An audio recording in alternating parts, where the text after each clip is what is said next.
as far as the actual like approved medications that are prescription only and all that, there's a few different classes of medications we can use for IBS constipation. So the first one being what is called a chloride channel activator, and it's Amitiza.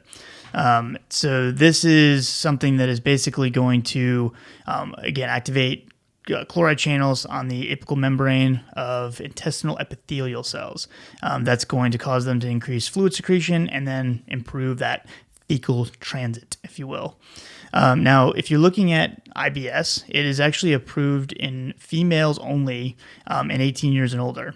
That being said, they also have it approved in chronic idiopathic constipation at a different dose for all adults. So there's plenty of males that use this off-label. I think it was just because of how they studied it initially that is kind of kept the FDA from approving it in men as well. So I'd have to go back and like really dig into the studies, but I don't think that there was a difference between males and females in the original studies, but don't quote me on that because I'd have to go back and look.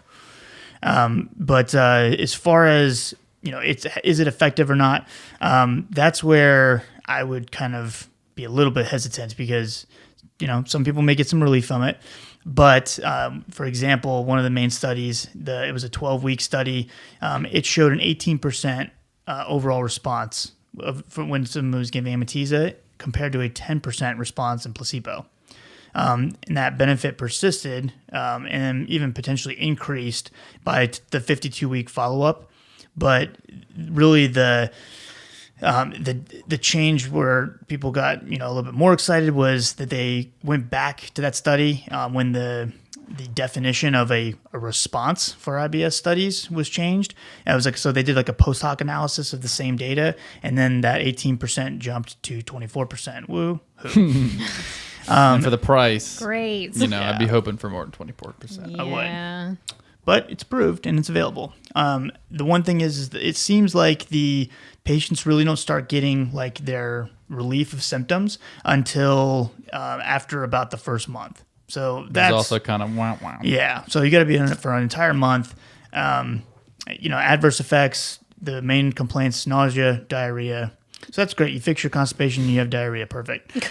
And headache, and then also hypokalemia. So if you have a patient that's also on diuretics for something else, whatever the case may be, you do got to really watch their potassium because you don't want to bottom their potassium out, and then you'll have a whole new set of problems. Isn't the nausea dose dependent too? I believe so, because there's 8 micrograms in 24. Yeah. And so, I believe it does obviously get worse with the higher doses. But, the diarrhea is always the one that I've personally heard more patients complain about, which makes sense. Unfortunately, all of these are going to be kind of a side effect. Yeah. So you have to decide which one you like better. Constipation or diarrhea? Yeah. Pick your poison. As long as the pain goes away, though, I guess that makes it a little bit better. Well, And then I give them a GLP-1 on top of it, and that makes them go back to being constipated, and then metformin, and eventually it all clears up. Everything's good. You're back to regular. You're on 17 meds. I know. I think we need a testimonial from someone actually that has IBS. Someone that Mike treats.